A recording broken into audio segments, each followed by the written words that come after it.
కొంతమందికి కొన్ని రోగాలు ఎందుకు వస్తాయి, ఇతరులకు ఎందుకు రావు, ఒకవేళ వస్తే దాన్ని ఎక్కడి నుంచి ట్రీట్ చేయాలి, ఇదే మన సెల్ హెల్త్ కి సంబంధించిన సైన్స్.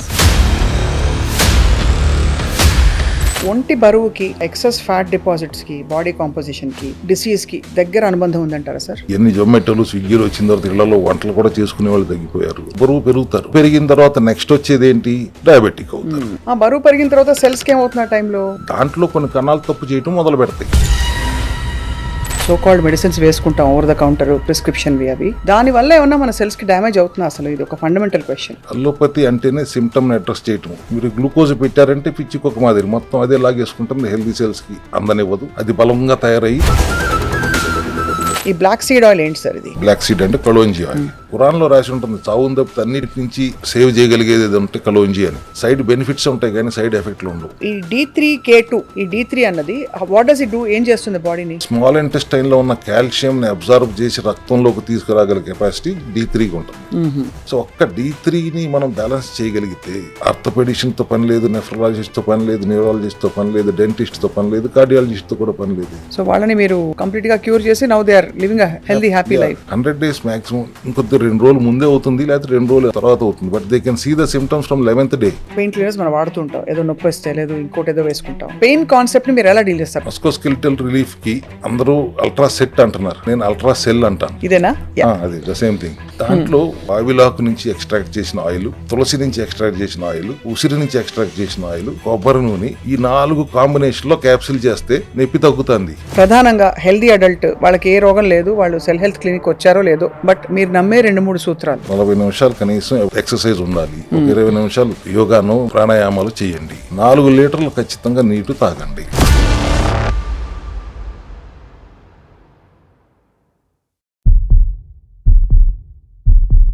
అందరికీ హలో, హాయ్, వెల్కమ్, నమస్తే.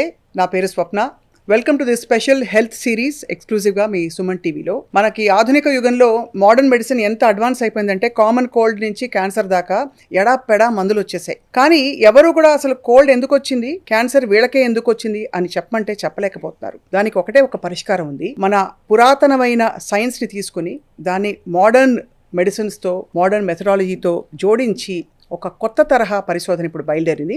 మన కణాల్లోనే మన DNA అలాగే మన హెల్త్ సీక్రెట్స్ దాగి ఉన్నాయని చెప్పి. కొంతమందికి కొన్ని రోగాలు ఎందుకు వస్తాయి, ఇతరులకు ఎందుకు రావు, ఒకవేళ వస్తే దాన్ని ఎక్కడి నుంచి ట్రీట్ చేయాలి, ఇదే మన సెల్ హెల్త్కి సంబంధించిన సైన్స్. అండ్ దీని గురించి ఒక సిరీస్ మీకు ప్రజెంట్ చేయబోతున్నాం. We are really proud to do this. And మనతో పాటు సెల్ హెల్త్ గురించి అలాగే ఆరోగ్యపరమైన విషయాలు బోల్డ్ అని చెప్పడానికి మన ఎక్స్పర్ట్ డాక్టర్ చింతా రవికుమార్ గారు ఉన్నారు. He is an naturopathy expert and అలాగే వారు వైద్య వృత్తిలో ఎంతో మందికి రకరకాల టెర్మినల్ ఇల్నెసెస్ నుంచి కూడా విముక్తి ప్రసాదించారనమాట. All about cell health in today's episode. Sir నమస్కారం, వెల్కమ్ టు సుమన్ టీవీ. బాగున్నాను సార్. బాగున్నానంటే ఏమిటో తెలియదు ఈ మధ్య ఇవాళ రోజుల్లో. సో కానీ మోర్ ఆర్ లెస్ రోగం లేకపోతే బాగున్నాం అని అనుకుంటాం. మీరేమంటారు సార్? రోగం మీరు ఇందాక చెప్పినప్పుడు కాఫ్ టు క్యాన్సర్ అన్నారు. వేల రకాల జబ్బులు ఉండవు, ఉన్నది ఒకటే జబ్బు. ఓహో. కణం తప్పు చేయటం. Mall functioning of cell is the reason for any infection in the body. ఇప్పుడు స్వప్న అనే మీరు 25 లక్షల కోట్ల కణాలతో తయారయ్యారు. ప్రతి కణం 90% కణాలు ఒక్క రోజు నుంచి 120 రోజులే బ్రతికేది. కొత్తగా పుడతానే ఉంటాయి. సెల్ డివిజన్ జరుగుతూనే ఉంటుంది, అది నిరంతర ప్రక్రియ. దేని పని దానికి అప్పచెప్పబడింది. DNA ఏ సెల్ ఏం చేయాలని. కొన్ని సెల్స్ లంగ్స్ అవుతాయి, కొన్ని సెల్స్ లివర్ అవుతాయి. కొత్తగా వచ్చిన కణం చేయాల్సింది చేయకుండా రివర్స్ లో పనిచేస్తే జబ్బు వస్తుంది. ఓహో, అన్ని జబ్బులకి ఇదే అంటారు. అయితే కిడ్నీ కణాలు తప్పు చేస్తుంటే కిడ్నీ జబ్బు అని పెడుతున్నారు. లివర్ కణాలు తప్పు చేస్తుంటే ఏదైనా కణమే కదా. కరెక్ట్, అవును. అందుకే పాత రోజుల్లో కూడా లంగ్ కణం అనేవారు. అక్కడ కూడా కణాన్నే ఉద్దేశించేవారు వాళ్ళు కూడా. ఇప్పుడు కూడా కణం తప్పు చేయకుండా ఉండాలంటే ఏం చేయాలి, అదే బేసిక్ గా దాన్ని బేస్ చేసుకుని మేము ఈ సెల్ హెల్త్ క్లినిక్ ని పేరు కూడా అదే పెట్టడం జరిగింది. అంటే ఇది ముందున్న సైన్సా సార్? ఉన్న సైన్స్ ని మీరు కనుగొన్నారా? కొత్తగా ఏం కనుక్కోలేదు. లంకణంతో మొదలు పెట్టాను. ఒకప్పుడు పెరుగులో మెంతులు వేసుకోండి మోషన్స్ ఆగిపోతాయి అనేవారు. కరెక్ట్. ఇప్పుడు మనం కొత్తగా ఫెనుగ్రీక్ అని ఒక సప్లిమెంట్ తీసుకురావటం, ఇంకా మోడర్న్ గా గివ్ మీ వన్ ఫెనుయార్ ఇట్లా అయిపోయింది. కానీ విధానం అయితే అప్పుడుదే.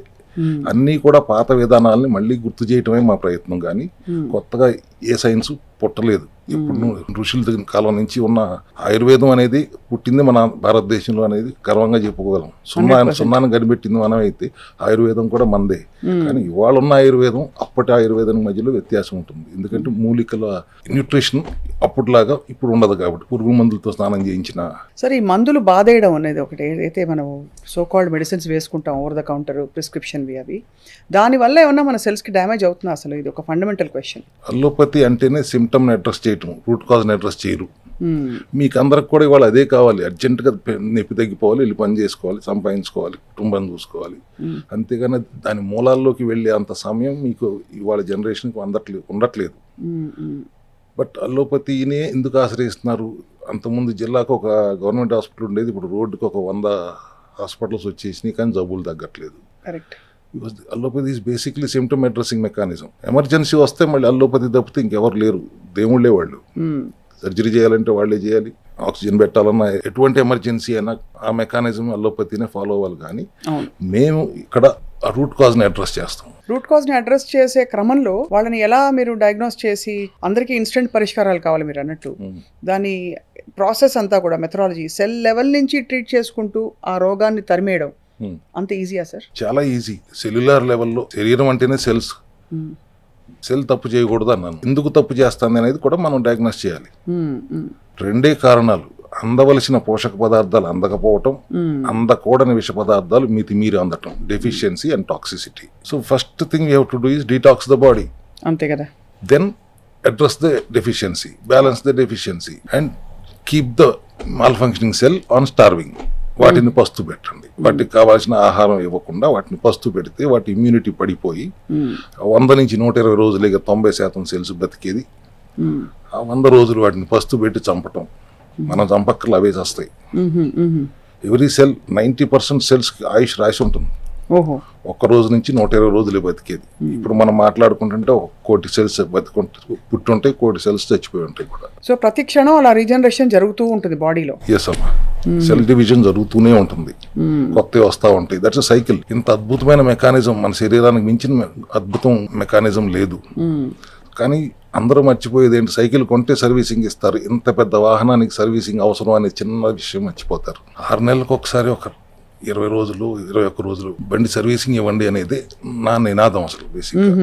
ఈ సర్వీసింగ్, శరీరానికి సర్వీసింగ్ అంటే ఏంటి సార్? చాలా మంది ఇప్పుడు కొత్తగా వెళ్ళి అమాంతం వెళ్ళి 2-3 రోజులు ఏదో కేరళ వర్క్షాప్ లో వెళ్ళి అన్ని రాయించుకుని పూయించుకుని గంజి తాగేసి 2 పూటలు మళ్ళీ బ్యాక్ టు స్క్వేర్ వన్. లేకపోతే కొంతమంది వెళ్ళి ఇంకేదో చేస్తారు, అలా రకరకాలు ఇంటర్మీడియట్ ఫాస్టింగ్ అంటారు, ఓమాడ్ 1 మీల్ a day అంటారు. సో వీటన్నిటిలో ఉత్తమం ఏది అని చెప్పడం సాధ్యమా? సర్వీసింగ్ కి రకరకాల మార్గాలు ఎంచుకోవచ్చు. సర్వీసింగ్ అంటే నేను ఇందాక చెప్పింది డీటాక్స్ అవ్వాలి, బాడీ డీటాక్స్ అవ్వాలి. డెఫిషియన్సీ ఏదైతే ఉందో దాన్ని బ్యాలెన్స్ చేయాలి. ఇప్పుడు ఇంటర్మీడియట్ ఫాస్టింగ్ అన్నారు. Basic fuel to any cell మన ఎనాటమీలో మొదటి సంవత్సరం నేర్పించేది గ్లూకోజ్.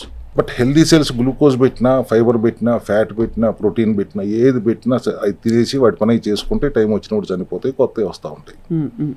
బట్ మాల్ ఫంక్షనింగ్ సెల్స్కి 90% ఫ్యూయల్ గ్లూకోజే. మీరు గ్లూకోజ్ పెట్టారంటే పిచ్చికొక మాదిరి మొత్తం అదే లాగేసుకుంటుంది, హెల్దీ సెల్స్కి అందనివ్వదు. అది బలంగా తయారయ్యి ఇంకా చెడగొడతాం. సో 2 రకాల చెడు చేస్తుంది అన్హెల్దీ సెల్స్ అన్నవి. ఎస్, ఓకే, ఆ తీవ్రతను పెరుగుతుంది. సో ఇప్పుడు మన విధానంలో గ్లూకోజ్ ఆహారంలో ఉండకుండా చూస్తే వాటి ఇమ్యూనిటీ పడిపోతే, అప్పుడు మీరు అన్నట్టు కాఫ్ టు క్యాన్సర్ ఎటువంటి అనారోగ్యమైన కణం తప్పు చేయటమే. కాబట్టి ఆ కణానికి అందాల్సిన ఇంధనం అందనివ్వకుండా ఆపటం ఎలా అనేది సెల్ హెల్త్ విధానం. సో సంపూర్ణ లంకణమా, లేక కార్బోహైడ్రేట్స్ గ్లూకోజ్ తొందరగా పైకి వెళ్లే ఫుడ్స్ ని మాత్రం ఎలిమినేట్ చేయడమా? మీ మెథడాలజీ ఎలా ఉంటుంది? గ్లూకోజ్ అంటే డైరెక్ట్ గా స్వీట్స్, షుగర్స్ డైరెక్ట్ గానే గ్లూకోజ్. బట్ కార్బోహైడ్రేట్స్ కూడా కన్వర్ట్ అయ్యేది గ్లూకోజ్ కిందే కదా. అవును.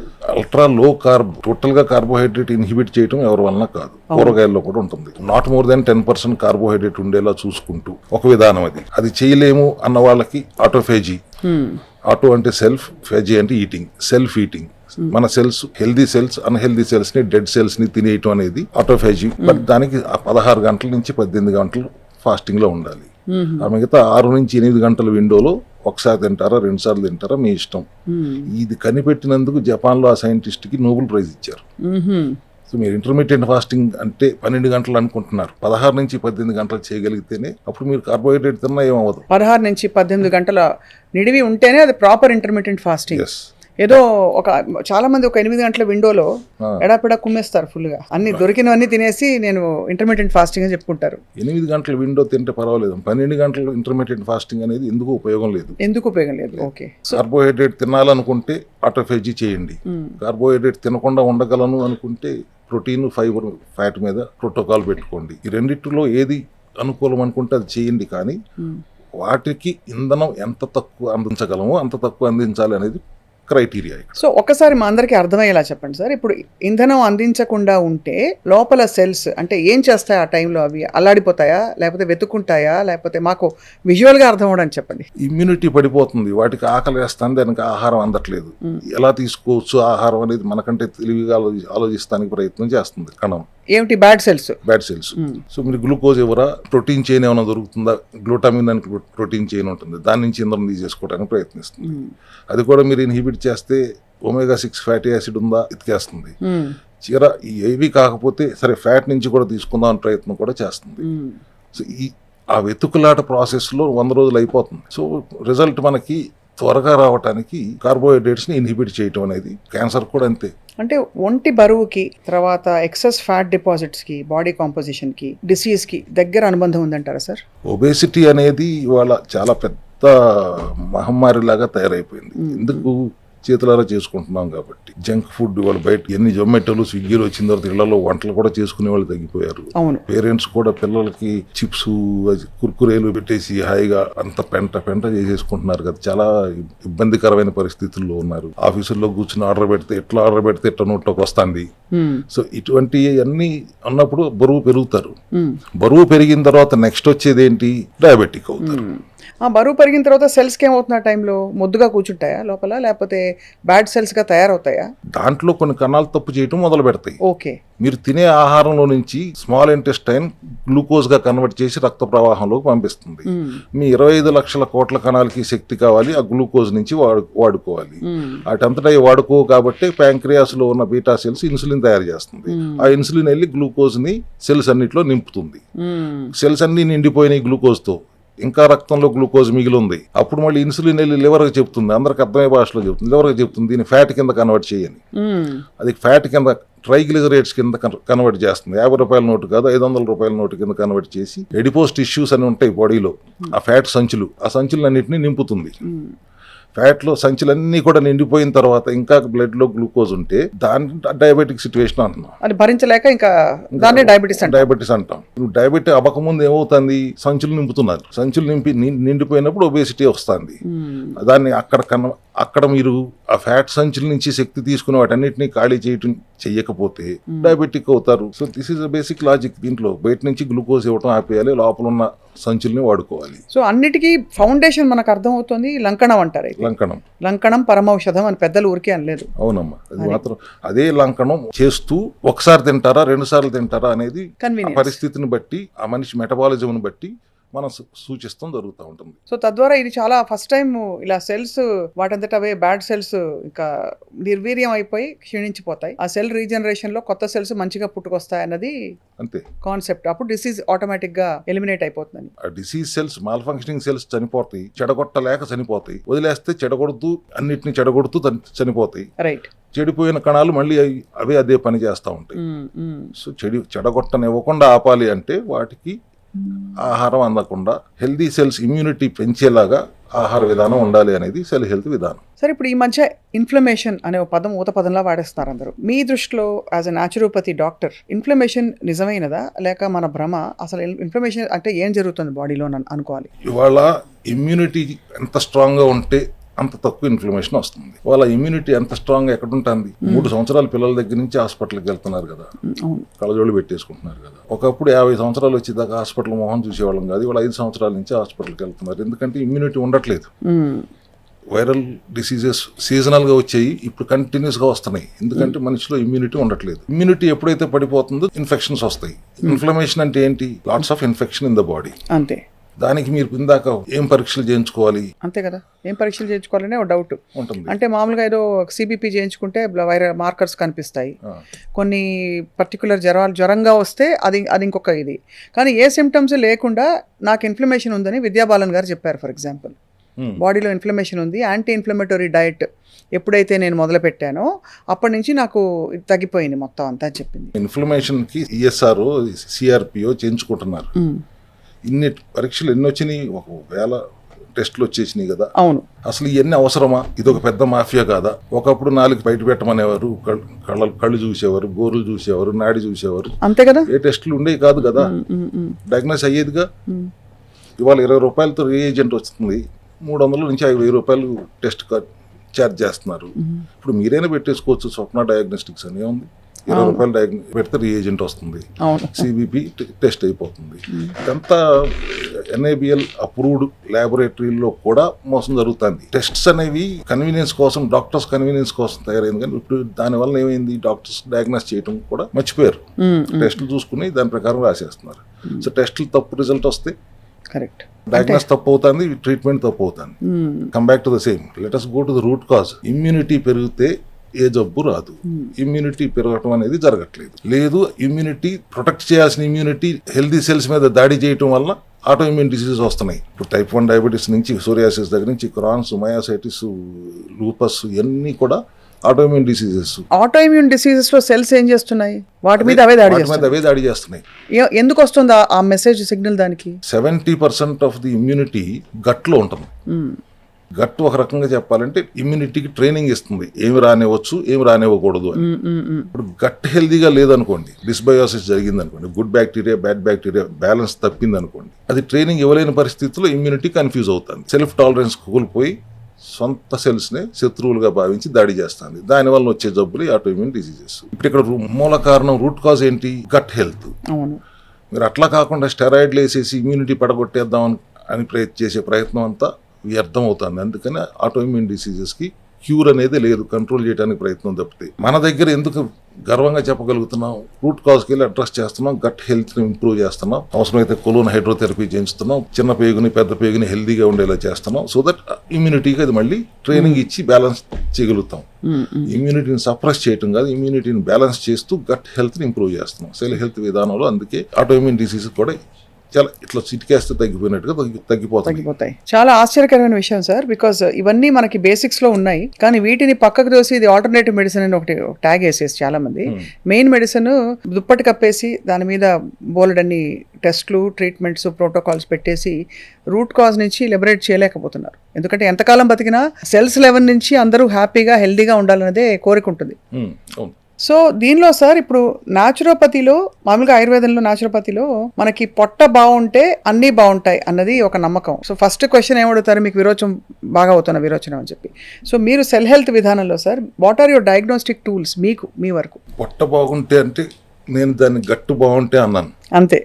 అదే నేను కొత్తగా కనిపెట్టింది కాదు, మీరు ఎప్పటి నుంచో అందరూ అడిగేదే పొట్ట బాగుండాలి. Gut health is first top priority. Diagnose చేయటం ఏంటంటే మేము నాడి చూసుకుని చేస్తాము. పాత విధానాల మీద మేము ఎక్కువ ఆధారపడతాం. అంటే టెస్టులు చేయించమని కాదు, కొన్ని టెస్టులు చాలా ఉపయోగపడుతున్నాయి. అడ్వాన్స్డ్గా వచ్చిందని మనం వాడుకోవటం తప్పులేదు, కానీ దాన్ని మిస్యూజ్ చేస్తున్నారనే ఆవేదన మాత్రం నాకు ఉంటుంది ప్రస్తుతం. డయాగ్నోస్ చేసే విధానం అంటే సెల్యులార్ లెవెల్లోకి వెళ్ళాలి. Cellular level or cell functioning is good or not, cell mall function అవ్వకుండా ఉందా లేదా అనేది చూసుకోవటం అనేది ఒక చిన్న విధానంతోనే మనం అన్ని కనుక్కోవచ్చు, దాని మూలాలు అన్నీ కనుక్కోవచ్చు. సో అక్కడి నుంచి మీరు అన్నట్టు ఎలిమినేషన్ ఒకవైపు, రీజనరేషన్ మరోవైపు, ఇవి ప్యారలల్గా జరిగితే మనకి పటిష్టంగా తయారైన ఒక ఫౌండేషన్ బాడీలో, అక్కడి నుంచి డిసీజ్ రాకుండా లేదా ఎలిమినేట్ చేస్తూ తగ్గించి ప్రివెంటివ్ హెల్త్ కేర్ దిశగా ప్రయాణం చేయాలి. ప్రపంచం అంతా వాళ్ళ ప్రివెంటివ్ హెల్త్ కేర్ దిశగా వెళ్తాంది. సెల్ హెల్త్ విధానం కూడా అది. ప్రివెంటివ్ హెల్త్ కేర్ అంటే అన్ని అవయవాలు, అంటే సెల్సే అనుకోండి, అవయవాలన్నీ కూడా సరిగ్గా పనిచేస్తున్నాయా లేదా, సరిగ్గా పనిచేయాలంటే ఏం చేయాలి. ఫర్ ఎగ్జాంపుల్ థైరాయిడ్ ఉంది, ఇవాళ అందరికీ సామాన్యమైన సబ్జెక్ట్ అయిపోయింది. థైరాయిడ్ ప్రాబ్లం ఎక్కడో చోట ఉంటానే ఉంది ఎక్కువ శాతానికి. ఎందుకు? థైరాక్సైన్ అనే T4, try ఐడోథైరోనైన్, T3, T4, TSH కదా మనం వినేది.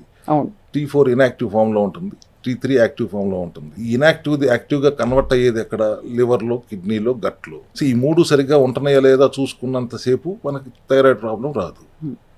ఎంతసేపు నేను అదే నా వాదన అదే ఉంటుంది, రూట్ కాజ్ని అడ్రస్ చేద్దాం, రూట్ కాజ్ని అడ్రస్ చేద్దాం. అండ్ ఆ రూట్ కాజ్ పట్టుకుంటే అసలు ఒక పెద్ద మ్యాజిక్ సీక్రెటే దొరికినట్టే మనకి, అంతే కదా. అంటే అక్కడి నుంచి సార్. సో డాక్టర్ రవికుమార్ గారు, అఫ్ కోర్స్ ఈ రూట్ కాజ్ డయాగ్నోస్ చేసి డిసీజ్ని ఎలిమినేట్ చేసే అనేక కేసెస్ మీరు ట్రీట్ చేశారు. ఒక కేసు ఏదైనా వాళ్ళే ఆశ్చర్యపోయి ఇలా కూడా ట్రీట్మెంట్ జరుగుతుందా అన్న ఒక కేస్ స్టడీ మాకు చెప్పండి.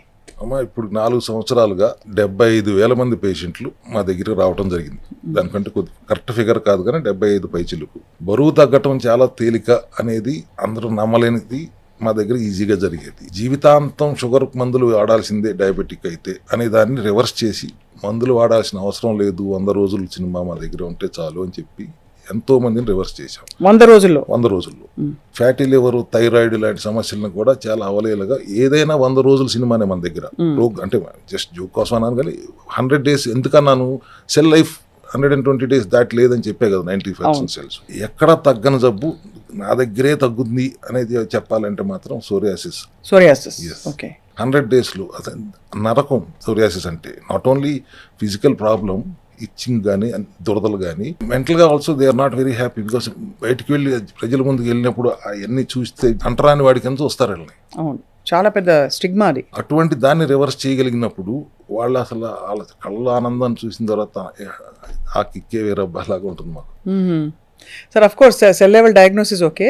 సో మీరు దానికి ఫుడ్, లైఫ్ స్టైల్, మెడిసిన్స్ వాడారా, ట్రీట్మెంట్స్ వాడారా, ఎలా సార్? మొత్తం ఇట్స్ కంబైన్డ్ ఇలా 100 రోజుల పాటు. జీవన శైలిలో మార్పులు, సప్లిమెంటరీ సపోర్ట్, ఫంక్షనల్ మెడిసిన్ లాగా పనిచేసే సప్లిమెంటరీ సపోర్ట్ మా స్ట్రెంగ్త్. మామూలుగా అయితే సప్లిమెంట్ అనగానే ఒక చిన్న చూపు, ఫుడ్ సప్లిమెంటే కదా, బయో అవైలబుల్ కాదు కదా, అబ్జార్బ్ అవ్వదు కదా, పసుపు ఇంట్లో వాడుకుంటే సరిపోతుంది కదా, కుర్కుమిన్ ఎందుకు, ఇట్లా మాటలు వింటా ఉంటాం మనం. కానీ పసుపు నుంచి వచ్చే కుర్కుమిన్ 300 గ్రాములు పసుపు వాడితే 5 గ్రాములు కుర్కుమిన్ వస్తుంది. మీరు ఎప్పుడు వాడాలి 300 గ్రాములు పసుపు? ఒక నెల వాడితే వస్తుంది కనీసం నెల 2 నెలలు పడుతుంది. So we have to extract. కానీ ఎక్స్ట్రాక్ట్ అయిన తర్వాత curcumin fat soluble, water soluble కాదు కదండి, డైరెక్ట్గా వచ్చి అడుగుతారు. So how to make it bioavailable, fat soluble చేయాలంటే పెప్పరైన్ యాడ్ చేస్తాం. Full technology, phytosomal technology, liposomal technology, nano technology, వీటన్నిటిని వాడి మేము బయో అవైలబిలిటీ పెంచాం కాబట్టి మా సప్లిమెంట్ని మేము ఇవాళ ఫంక్షనల్ మెడిసిన్ అంటున్నాం. ఫంక్షనల్ మెడిసిన్ అయిన సప్లిమెంటరీ సపోర్ట్తో, ఆహార విధానంలో మార్పులతో, జీవనశైలిలో మార్పులతో, సెల్యులార్ లెవెల్లో రూట్ కాజ్ని అడ్రస్ చేస్తే ఎటువంటి అనారోగ్యం నుంచి అయినా మనం ముక్తుల్ని చేయగలము అనే కాన్ఫిడెన్స్ మాది. చాలా ఇట్స్ వెరీ వెరీ ఇన్స్పైరింగ్. ఎందుకంటే సార్ మీరు చెప్పారు ఆ సోరియాసిస్ వచ్చిన వాళ్ళు ఎంత మదన పడిపోయి ఉంటారండి. మామూలు మెంటల్ టార్చర్ కాదమ్మా వాళ్ళకి. సో వాళ్ళని మీరు కంప్లీట్ గా క్యూర్ చేసి now they are living a healthy happy life. 100 days maximum, ఇంకొద్ది 2 రోజులు ముందే అవుతుంది, లేకపోతే 2 రోజులు తర్వాత అవుతుంది. But they can see the symptoms from 11th day. 21 days ఒకసారి బాడీలో మెటబాలిక్ చేంజెస్ వస్తుంటాయి. So we do anything for 2 metabolic changes, మనకు రిజల్ట్ కనపడుతుంది. రిజల్ట్ రాదు, రిజల్ట్ కనపడుతుంది, yeah there is a change అనేది. ఇప్పుడు మీరు అడుగుతున్నారు కాబట్టి ఒక పర్పస్తో కూర్చున్నాం కాబట్టి ఇదంతా డిస్కషన్, లేకపోతే ఈ సోదంతా మాకెందురా అని రకాలు ఎక్కువ ఉన్నారు. ఇప్పుడు పోసి దానికోసం దీన్ని మూఢనమ్మకంగా మార్చారు అన్ని మతాల వాళ్ళు. మండలం దీక్ష అని, రోజా ఫాస్టింగ్ అని, ఈస్టర్ ఫాస్టింగ్ అని, కనీసం దేవుడికి భయపడన్నా ఒక మండలం దీక్ష చేస్తారనే ఉద్దేశంతో పెట్టుకుంటారేమోనని. నోటికి తాళం వేయాలి అయితే, నోటికి తాళం వేయాలి. అండ్ ఆల్సో సార్ మీరు నమ్మే ఫండమెంటల్ ప్రిన్సిపల్స్ మనం వైండప్ చేసేలోపు ప్రధానంగా హెల్దీ అడల్ట్, వాళ్ళకి ఏ రోగం లేదు, వాళ్ళు సెల్ హెల్త్ క్లినిక్ వచ్చారో లేదో, బట్ మీరు నమ్మే 2-3 సూత్రాలు, ఉదాహరణకి ఇంత నిద్ర, ఉదాహరణకి ఇంత వ్యాయామం, ఇన్ని లీటర్ల నీళ్లు, మీ ఇష్టం. సెడెంటరీ లైఫ్ స్టైల్ నుంచి బయటికి రండి. 40 నిమిషాలు కనీసం ఎక్సర్సైజ్ ఉండాలి. 20 నిమిషాలు యోగాను, ప్రాణాయామాలు చేయండి. 4 లీటర్లు ఖచ్చితంగా నీళ్లు తాగండి. 4 లీటర్లు. బాడీని సిట్రిక్ స్టేట్ లో ఉంచుకోండి. నిమ్మకాయలు సి విటమిన్ ఎక్కువ ఉండేలాగా చూసుకోండి. విటమిన్ D3 డెఫిషియన్సీ లేకుండా చూసుకోండి. విటమిన్స్ కానీ, మినరల్స్ కానీ, ఎంజైమ్స్ కానీ, న్యూట్రిషన్ కానీ ఏదైతే డెఫిషియన్సీ లేకుండా చూసుకోండి. అనవసరమైన చెత్త తినకండి. ఇవాళ మీరు తింటున్న జంక్ ఫుడ్ నుంచి దూరంగా ఉండండి. అదొక పెద్ద ఫుడ్ మాఫియా, మెడికల్ మాఫియా కంటే మించిన మాఫియా లాగా తయారైపోతుంది. 42 రోజులు, సంవత్సరానికి ఒక్కసారి బండిని సర్వీసింగ్ ఇవ్వండి. డీటాక్స్ చేసుకోండి. 42 రోజులు చేయాలి సార్? ఆ రోజులు అంటే మొత్తం మానేయాలా? అన్ని తినండి అమ్మా. డీటాక్స్ చేసుకుంటూ కార్బోహైడ్రేట్ లేని ఆహారం తీసుకోండి. ఒక 42 days, మండలం రోజులు అంటారు కదా, అలా 42 days. అది 42 days ప్రివెంటివ్ హెల్త్ కేర్ దిశగా. ప్రాబ్లంతో వస్తే 100-120 రోజులు చేయాలి. ప్రాబ్లం లేకుండా ఉండాలంటే 42 రోజులు, సంవత్సరానికి ఒకసారి చేస్తే సరిపోతుంది. అట్లా కూడా కుదరదంటే 6 నెలలకు ఒకసారి 21 రోజులు చేయండి పోనీ. But ultimately preventive health care దిశగా ఆలోచన ఉండేలా చూసుకోండి. బాగుంది సార్, చాలా ఆచరణ సాధ్యం, చాలా ఆరోగ్యకరం. ఇంకా చాలా విషయాలు మన సిరీస్లో మనం రాబోయే ఎపిసోడ్స్లో తెలుసుకోబోతున్నాం. స్పెసిఫిక్ డిసీజెస్ గురించి, డయాబెటీస్ అసలు ఎక్కడి నుంచి బయలుదేరుతుంది, దాన్ని ఎలా ట్రీట్ చేయాలి, ఎలా క్యూర్ చేస్తారు మీరు, అలాగే ఒబేసిటీ, అలాగే ఇంకా ఇన్ఫర్టిలిటీ చాలా పెద్ద సమస్య. బట్ మనం వైండప్ చేసే లోపు sir I want ask you, మనకి ఈ మధ్య మైక్రో న్యూట్రియంట్స్ మన బాడీలో ఎప్పుడు మన పూర్వీకులు విననివన్నీ వింటున్నాం, ఇది అవసరం అని చెప్పి. వాళ్ళకి ఎలా వచ్చింది, మనకి ఎందుకు రావట్లేదు, ఇప్పుడు తీసుకోవడం వల్ల ఇవి ఎలా మన హెల్త్కి మేలు జరుగుతుంది. బ్లాక్ సీడ్ ఆయిల్ ఉదాహరణకి, ఈ బ్లాక్ సీడ్ ఆయిల్ ఏంటి సార్? ఇది కలోంజీ అంటాం కదా, కలోంజీ ఆయిల్. బ్లాక్ సీడ్ అంటే కలోంజీ ఆయిల్. ఖురాన్లో రాసి ఉంటుంది, చావుని తప్పితే అన్నిటి నుంచి సేవ్ చేయగలిగేది ఏది ఉంటే కలోంజీ అని.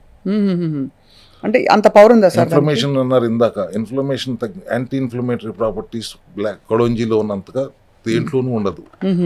అది ఆయిల్ ఎక్స్ట్రాక్ట్ చేసి బయో అవైలబిలిటీ పెంచిన తర్వాత ఆ supplementary again functional medicine.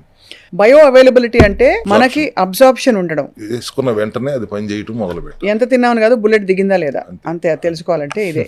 So kalonji oil అంత పవర్ఫుల్లా సార్? అవును. 2 గుణాలు చెప్పండి సార్ కలోంజీ ఆయిల్ గురించి. Anti inflammatory, anti microbial. జబ్బు రాకుండా ఆపగలదు, వచ్చిందంటే కూడా వెంటనే తగ్గించగలదు. న్యాచురల్ గా తగ్గించాలంటే సప్లిమెంట్స్, ఆహార విధానంలో మార్పులు. సప్లిమెంట్స్ ఆర్ కూడా ఫుడ్డే కదా, అవును. సైడ్ బెనిఫిట్స్ ఉంటాయి కానీ సైడ్ ఎఫెక్ట్లు ఉండవు. ఎలా తీసుకోవాలి సార్ ఇది? అంటే అది depends upon your inflammation. Diagnose అయిన తర్వాత రోజుకు 1 అది రోజుకు 2 డిపెండింగ్ అపాన్ యువర్ క్యాప్సూల్స్ లా ఉంటాయి. క్యాప్సూల్స్ లా ఉంటాయి. తీసుకుంటే అది పరగడుపుని తీసుకోవాలి అన్ని. అట్లా ఏం లేదు, మన supplement food supplement you can take with food. కానీ కలోంజీ ఆయిల్ కి అంత పవర్ ఉందన్నమాట. మీకు బాగా ఈజీ అయిపోయింది కదా, గూగుల్ బాబాయ్లు వచ్చారు కదా, కొట్టి చూడండి. అది కూడా గూగుల్ యూనివర్సిటీ చదివి కూడా చాలా సెల్ఫ్ డయాగ్నోసిస్ చేస్తారు సార్.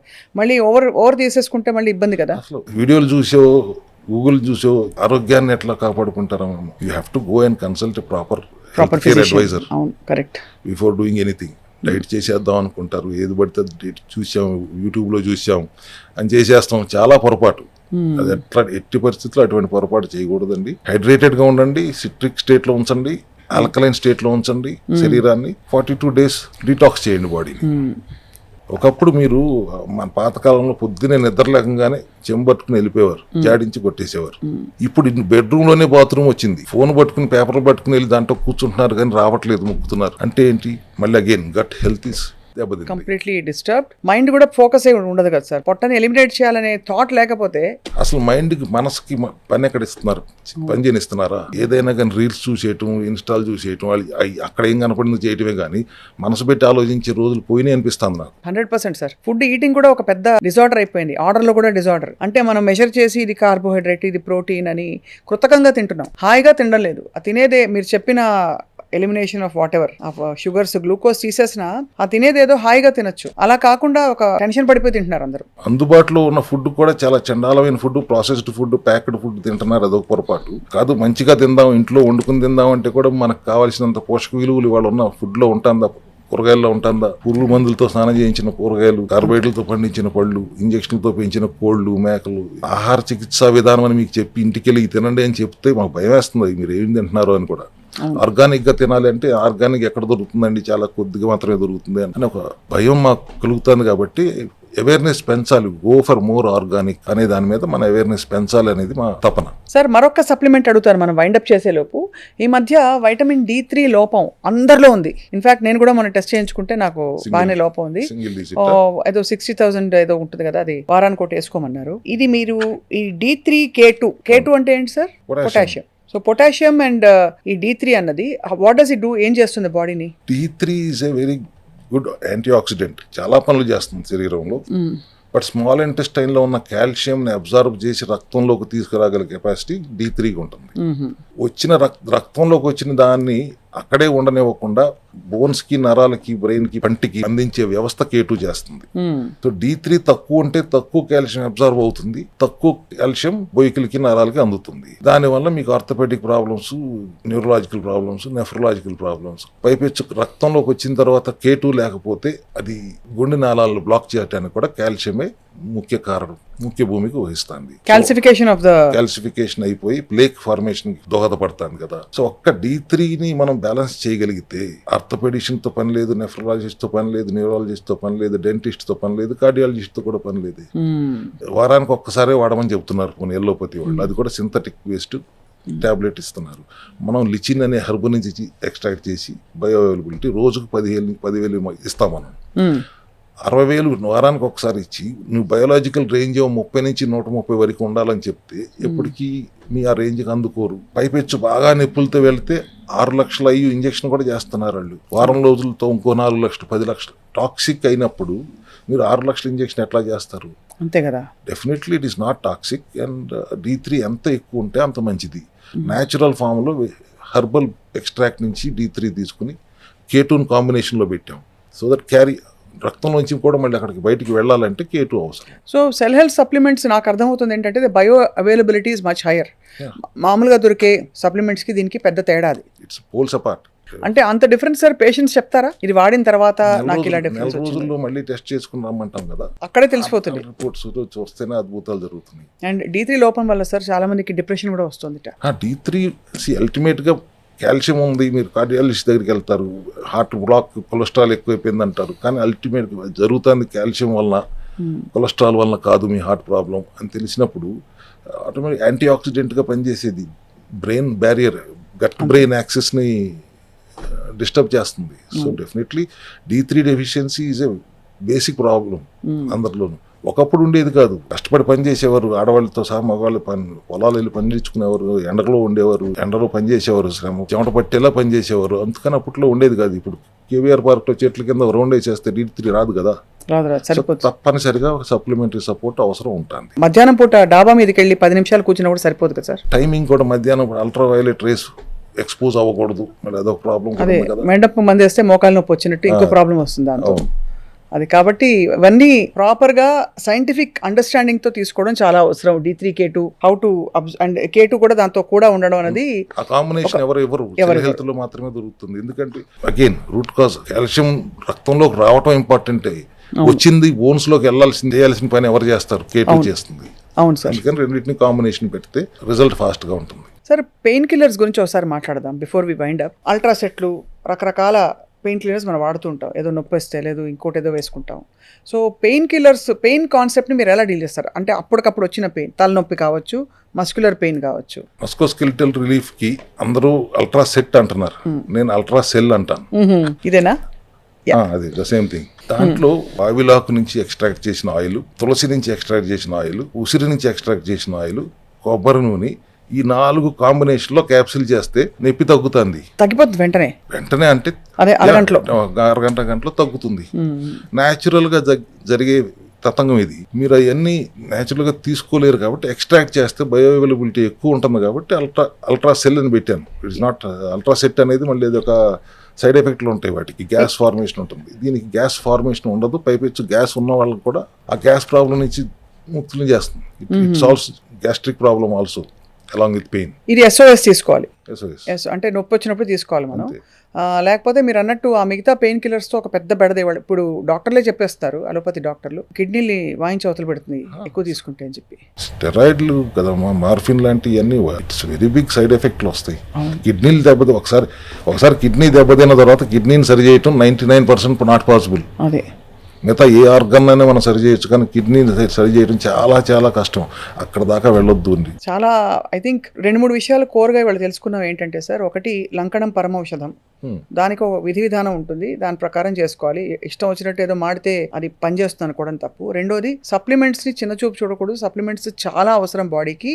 ఇవాళ రోజుల్లో అయితే మరీ అవసరం. ఆ సప్లిమెంట్స్ ఎక్కడి నుంచి వస్తున్నాయి, ఆ సోర్స్ ఎంతకంటే ఇంపార్టెంట్. ఎందుకంటే ఆ సోర్స్ని బట్టే మనకి బాడీలో అబ్జర్వ్ అవుతుందా లేదా మనకు అర్థమవుతుంది. అండ్ అఫ్ కోర్స్ ఎట్లాంటి క్రానిక్ అండ్ టర్మినల్ ఇల్నెస్ అయినా కూడా మొదలయ్యేది సెల్ లెవెల్లోనే. కాబట్టి అక్కడ మాస్టర్ కీ పట్టుకుంటే మిగతావన్నీ గాడిలో పడిపోతాయి. ఫైనల్ గా నేను చెప్పదలుచుకుంది ఏంటంటే 3 లీటర్ల నుంచి 4 లీటర్ నీళ్లు ఖచ్చితంగా తాగండి. హైడ్రేటెడ్ గా ఉంచండి. ఎందుకంటే మీరు చూస్తాను, కంటితో చూడటానికి శరీరం 1 లీటర్ నీళ్లు ఖర్చు పెడుతుంది ప్రతిరోజు.